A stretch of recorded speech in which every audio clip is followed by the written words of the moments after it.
नमस्कार, स्वागत है आपका। आपके साथ मैं हूं अमित गर्ग शुक्ला। लखनऊ के गोमती नगर इलाके में पानी में हुड़दंग के दौरान लड़की से छेड़छाड़ की एक तस्वीर कल से खूब वायरल हो रही है।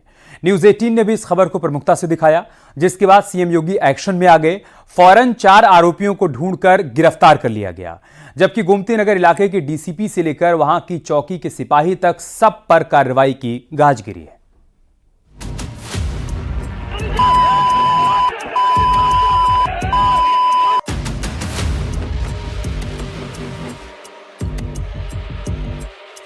तहजीब के शहर में क्या यही तमीज बची है? मुस्कुराइए कि आप लखनऊ में हैं, लेकिन किस पर मुस्कुराए? इन हुड़दंगियों पर या नगर निगम की बेबसी पर?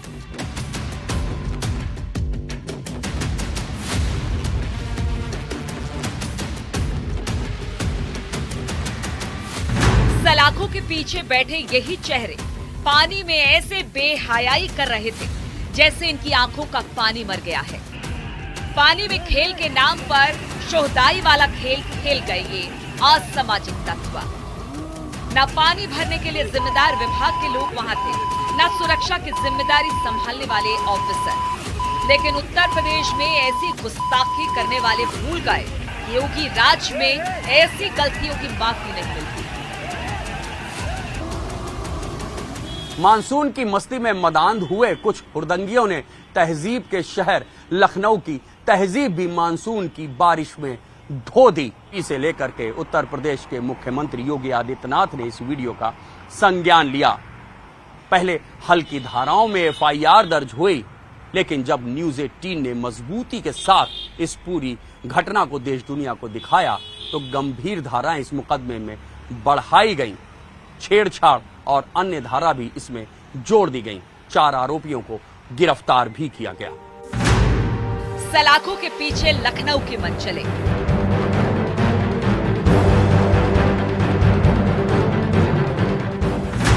डीसीपी से सिपाही तक सब पर गिरी गाज।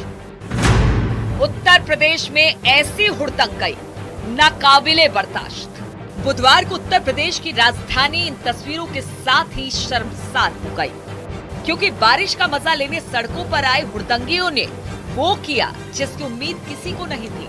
पानी से भरी सड़क पर एक युवक और युवती को गिरा दिया गया, उन पर पानी उछाला गया और छेड़छाड़ की गई।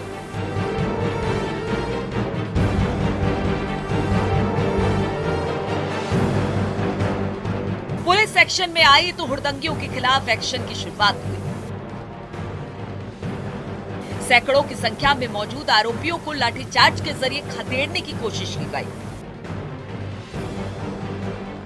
लेकिन जब तक पुलिस का ये एक्शन होता तब तक सरेआम मर्यादाएं तार तार हो चुकी थी और अब प्रशासन ने पवन यादव और सुनील कुमार के नाम के आरोपी को गिरफ्तार भी कर लिया है, जबकि बाकियों की तलाश जारी है।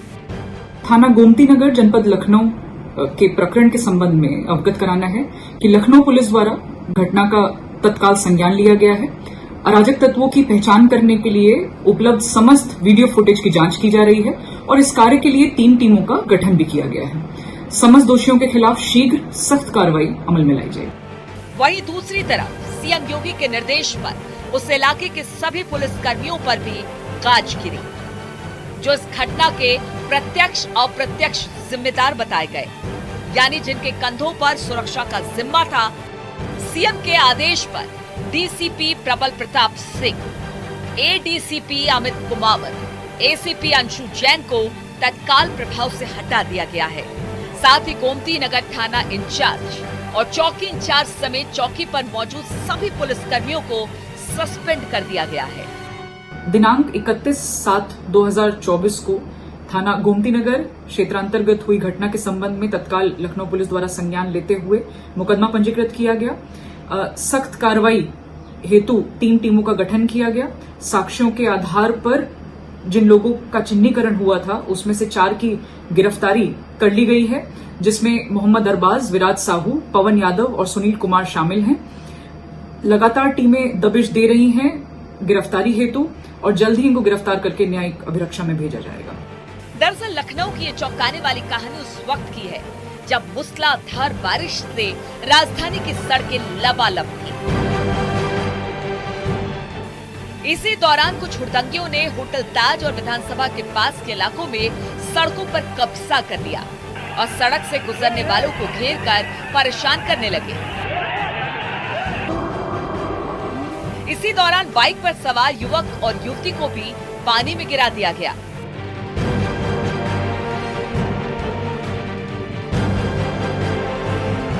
पीड़ित पक्ष की तरफ से छेड़छाड़ का भी दावा किया गया, लेकिन पहले सिर्फ संक्रमण का पानी उछालने के आरोप के साथ रिपोर्ट दर्ज की गई। हालांकि जब सीएम योगी के तेवर सख्त हुए तो फौरन छेड़छाड़ की धाराएं भी जोड़ दी गई। पानी में छेड़खानी के वीडियो ने राजधानी लखनऊ पुलिस को भी शर्म से पानी पानी कर दिया। अब मौका था जिम्मेदारी तय करने का, लिहाजा खुद पुलिस कमिश्नर लखनऊ ने डीसीपी ईस्ट, एडीसीपी ईस्ट और एसीपी गोमती नगर को उनके पद से हटा दिया। गोमती नगर वो इलाका है जहां पर ये सबको शर्मसार करने वाली घटना हुई, लिहाजा गोमती नगर के इंस्पेक्टर दीपक पांडे और उस इलाके के चौकी इंचार्ज, उनके सपोर्टिंग दरोगा और 2 कांस्टेबल को सस्पेंड कर दिया गया। इन हुड़दंगियों का शिकार बाइक सवार शख्स और एक लड़की ही नहीं थी। अब जरा उसी जगह उन्हीं लड़कों की दूसरी करतूत देखिए।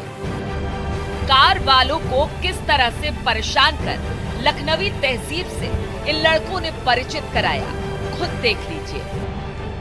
ये घटना सिर्फ सामाजिक सुरक्षा का मुद्दा ही नहीं, ये सिर्फ एक लड़की से छेड़छाड़ का मामला नहीं, बल्कि ये पूरी लखनवी तहजीब से छेड़छाड़ है, क्योंकि लखनवी तहजीब में इस तरह की हुड़दंग की जगह कतई नहीं हो सकती।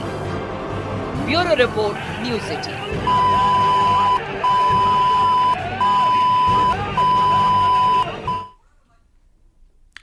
गोमती नगर की घटना पर सीएम योगी ने अपराधियों को सख्त संदेश दिया। सीएम ने कहा कि हमारा रुख बिल्कुल साफ है, जो भी इस घटना में शामिल हैं उनके खिलाफ कार्रवाई नजीर बनेगी। ये अपराधी आपके सद्भावना वाले लोग हैं, क्या हम इनके लिए सद्भावना ट्रेन चलाएंगे? कि जो गोमती नगर की घटना है, उस घटना में भी हम लोगों ने जवाबदेही तय की है। उसके अपराधियों की सूची भी मेरे पास आई है। ये अपराधी हैं, पहला अपराधी है पवन यादव, दूसरा अपराधी है मोहम्मद अरबाज। ये सद्भावना वाले लोग हैं, यानी सद्भावना, अब इनके लिए सद्भावना ट्रेन चलाएंगे, इनके लिए बुलेट ट्रेन चलेगी, चिंता मत करो। और उस बुलेट ट्रेन की तैयारी की जा रही है और इसीलिए महिला सुरक्षा हमारे लिए सर्वोच्च महत्व रखता है। हमने इस बात को पहले दिन कहा है, कोई खिलवाड़ करेगा तो उसका खामियाजा भुगतेगा। हम लोगों ने इस बारे में हम लोगों ने आश्वस्त किया, एक एक बेटी को, एक एक बहन को हम लोगों ने इस बात के लिए आश्वस्त किया है। और मैं फिर इस बात को कह सकता हूं, इस घटना को हमने गंभीरता से लिया है और गंभीरता से लेने का परिणाम है पूरी चौकी को सस्पेंड किया है, इंस्पेक्टर को सस्पेंड किया है, डिप्टी एसपी, एडिशनल एसपी और डीसीपी, इन सबको वहां से चेंज करके इनके खिलाफ भी कार्रवाई हमने प्रारंभ की है।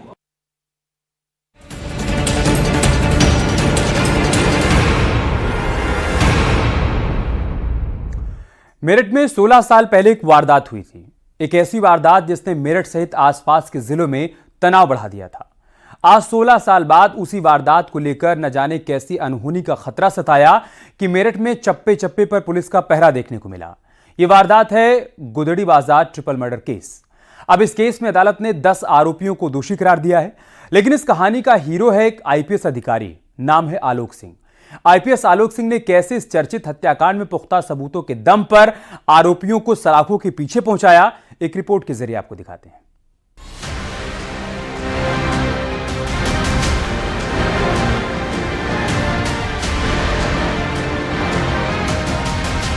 सुनील ढाका, पुनीत गिरी और सुधीर नाम के 3 लड़कों की लाश नदी के किनारे पड़ी मिली। ये उन्हीं लड़कों की लाश थी जिन्हें मेरठ पुलिस बेसब्री से तलाश रही थी। ट्रिपल मर्डर की खबर जैसे ही शहर में फैली, बवाल हो गया, क्योंकि इतनी बेरहमी से कत्ल किया गया था कि चेहरे भी पहचान में नहीं आ रहे थे। 16 साल पुरानी इस वारदात में अब तक 14 आरोपियों की गिरफ्तारी हो चुकी है, जिनमें से एक की मौत हो चुकी है और 6 को बीच में जमानत मिल चुकी है। हत्यारों ने इन तीनों को पहले अपने घर बुलाया, इसके बाद जमकर पिटाई की गई, तलवार से गला काटा गया और गोलियां भी मारी गई, जिसके बाद उनकी आंख फोड़ी गई। यानी रात भर मौत का टॉर्चर चलता रहा और खूनी खेल चलता रहा। उस खौफनाक रात को मेरठ के लोग आज भी नहीं भूले। पूरी रात हत्यारे तीनों लड़कों को काटते रहे और सुबह हो गई। फिर जीने के पास लाशें फेंक दी। मोहल्ले में शोर मचा तो कार में लाशें भरकर भागे। गाड़ी में तेल खत्म हुआ तो नहर किनारे छोड़कर भाग गए। सभी अभियुक्तों को दोषी सिद्ध कर दिया है और सजा के प्रश्न पर कोई तारीख लगाई है। आज अदालत ने सही 5 तारीख लगाई है, सही फैसला किया और इतनी क्रूर हत्या जो हुई है तीनों बच्चों की, स्टूडेंटों की, आज अदालत ने उन्हें न्याय दिया है और अदालत से अपेक्षा है कि अब सजा के प्रश्न पर इन्हें कम से कम फांसी की सजा दी जाए। अब इस केस में अदालत ने 10 आरोपियों को दोषी करार दिया है, लेकिन इस कहानी का हीरो है एक आईपीएस अफसर, नाम है आलोक सिंह। तब आलोक सिंह मेरठ के एसएसपी हुआ करते थे। इस हत्याकांड ने उन्हें भी झकझोर कर रख दिया और तभी उन्होंने इन आरोपियों को सजा दिलाने का प्रण लिया। आईपीएस आलोक सिंह ने बतौर एसएसपी ये सुनिश्चित किया कि केस की दमदार पैरवी की जाए और घटना से जुड़ा हर सबूत जुटाया जाए। इन्हीं सबूतों के दम पर आज 10 कातिलों को अदालत ने दोषी माना है। 23 मई 2008 को बागपत और मेरठ जिले के बॉर्डर पर बलैनी नदी के किनारे 3 लाश मिली, जबकि 22 मई की रात तीनों की हत्या कोतवाली के गुदड़ी बाजार में हाजी इजलाल कुरैशी ने अपने भाइयों और दोस्तों के साथ मिलकर की। लेकिन कत्ल क्यों हुआ, इसकी कहानी और भी दर्दनाक है।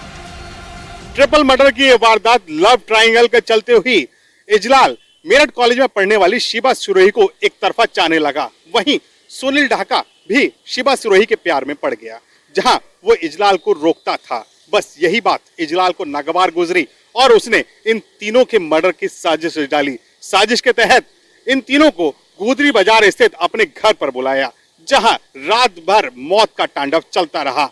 इस घटना को गुदरी बाजार ट्रिपल मर्डर के नाम से जाने लगा है। इस हत्याकांड के गवाह रहे लोग बताते हैं कि तीनों लड़कों को पहले गोली मारी, फिर तलवार से गला काटा गया, लाठी डंडों से पीटा गया, आंखें फोड़ दी गई। इस घटना के बारे में जिसने भी सुना उसका कलेजा कांप उठा।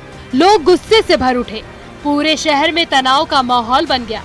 लेकिन तभी पुलिस की गिरफ्त में एक आरोपी आया, जिसने उस खौफनाक रात की पूरी कहानी बयां कर दी। इजलाल को पता था कि शिबा सिरोही सुनील को चाहती है और सुनील भी उससे बेपनाह मोहब्बत करता है। बस यही बात इजलाल को खटक गई और उसने सोच लिया कि वो सुनील ढाका की हत्या कर देगा और उसे ठिकाने लगाकर ही छोड़ेगा। इसी साजिश के तहत उसने सुनील, पुनीत और उज्जवल को उसके घर पर बुलाया और शुरू हुई मौत वाली साजिश। इजलाल ने साजिश के तहत तीनों को जमकर शराब पिलाई। जब तीनों लड़के नशे में बेसुध हो गए तो इजलाल ने तीनों को अपने ही घर में कैद कर लिया। फिर इजलाल ने अपने दूसरे साथियों को घर पर बुलाया। पहले तो टॉर्चर किया, फिर तीनों लड़कों की आंखें फोड़ डाली।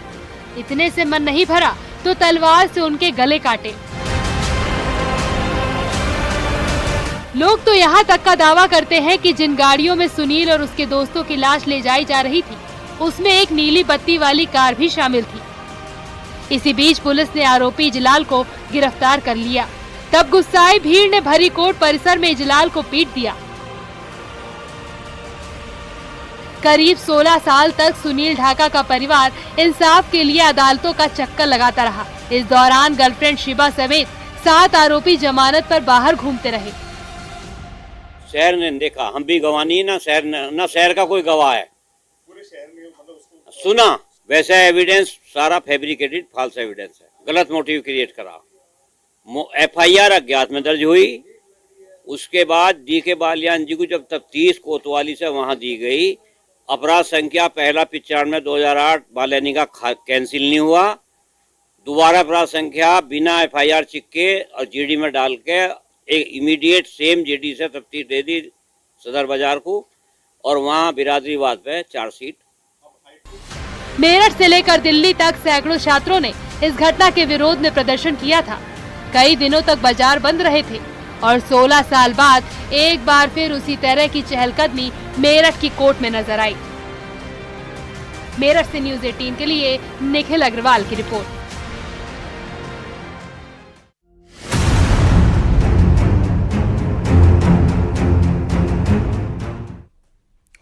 और अब बात करेंगे बांदा की, जहां पर एक कातिल को अदालत ने फांसी की सजा सुनाई।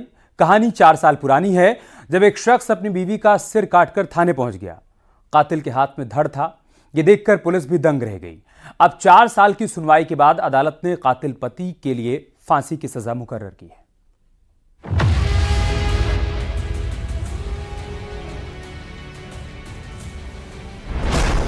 एक हाथ में हथियार, दूसरे में कटा हुआ धड़। बीवी के कातिल को सजाए मौत। 5 जज बदले, 60 तारीखें, 11 गवाह। मौत की सजा सुन दहाड़ मारकर रोया कातिल। कत्ल की ये कहानी बेहद खौफनाक है, जिसमें बीवी के कातिल को अदालत ने फांसी की सजा सुनाई है। करीब 60 तारीखें लगी, 11 गवाह पेश किए गए, 5 जज बदले, तब जाकर बेरहम कातिल के गुनाहों पर फैसला हो पाया। 20 से अभी तक 2024 चल रहा है। 4 साल से थोड़ा कम तक विचारण चला है। समाज में भय का वातावरण बन गया था और इसलिए इस मामले में 302 में मृत्युदंड दिया गया है, 324 में 2 साल की सज़ा और जुर्माना किया गया है। और इस तरह ये रेयरेस्ट ऑफ रेयर केस में आता है और इसने क्रूरतापूर्वक अपनी पत्नी की हत्या किया था। 9 अक्टूबर 2020 बबेरू कोतवाली, बांदा। पुलिस को खबर मिली कि एक शख्स ने अपनी बीवी का कत्ल कर दिया है और कातिल लाश से सिर काटकर अपने साथ ले गया। पुलिस जब तक कुछ कर पाती तब तक थाने के गेट पर हंगामा मच गया, क्योंकि एक शख्स एक हाथ में हथियार और दूसरे में कटा हुआ सिर लेकर थाने के गेट पर खड़ा था। मौत का ये मंजर देख पुलिस वालों की भी रूह कांप उठी। किसी की हिम्मत कातिल के करीब जाने की नहीं हो रही थी, लिहाजा कातिल ने दरिया दिली दिखाई और खुद कहा, डरो मत, मैं गिरफ्तार होने आया हूं। आरोपी अपनी पत्नी का कटा हुआ सिर लेकर खुद ही थाने पहुंचा था। उसके घर से थाने की दूरी कुछ किलोमीटर थी और ये दूरी उसने पैदल ही तय की। लिहाजा रास्ते में जिसने भी वो मंजर देखा उसकी रूह कांप गई। आरोपी ने थाने में खुद सरेंडर किया, तब जाकर पुलिस की जान में जान आई। कत्ल की ये खौफनाक कहानी किन्नर यादव की है। बबेरू कोतवाली के नेता नगर में रहने वाला किन्नर यादव अक्सर अपनी बीवी के कैरेक्टर पर शक करता था। इसी को लेकर 9 अक्टूबर 2020 के दिन भी झगड़ा हुआ, लेकिन उस दिन किन्नर यादव के मंसूबे बेहद खूंखार थे। 9 अक्टूबर 2020 का मामला है। एक अभियुक्त किन्नर यादव ने अपनी पत्नी बिमला की क्रूरतम तरीके से उसकी हत्या की थी। उसका गला काट करके पूरा बाजार से जाता हुआ कोतवाली पहुंचा था और उसने केवल हत्या इसलिए किया था कि उसके ऊपर शक करता था और फिर उसने योजनाबद्ध तरीके से उसको जिसके ऊपर शक करता था उसको बुलाया और उसकी हत्या करना चाहा तो मौका पाकर भाग गए। पुलिस ने इस बेहद खौफनाक कत्ल कांड में तब 302 समेत तमाम संगीन धाराओं में एफआईआर दर्ज की थी। अब कातिल अपना काम कर चुका था और बारी थी पुलिस की। तत्कालीन बांदा एसपी ने इस मामले में दमदार पैरवी के निर्देश दिए थे। मामला अदालत पहुंचा तो विधिक प्रक्रिया भी तेजी से चली और अब किन्नर यादव को अदालत ने फांसी की सजा सुनाई है। कई बार बांके से वार किया, वो बेचारी अपने को बचाती हुई दूसरे बगल वाले घर में घुस गई, वहाँ दौड़ता हुआ गया और उसको घसीटता हुआ बाहर लाया। फिर उसको सर से 2 भागों में किया उसको, और धड़ वहीं फेंक करके और उसके सर को अपने हाथ में लेकर, एक हाथ में सर लेकर एक हाथ में बांका लेकर नृशंस और क्रूरतापूर्ण हत्या करते हुए थाने पहुंचा। तब कहीं थाने में उसने घटना की FIR लिखी गई और ये कार्रवाई।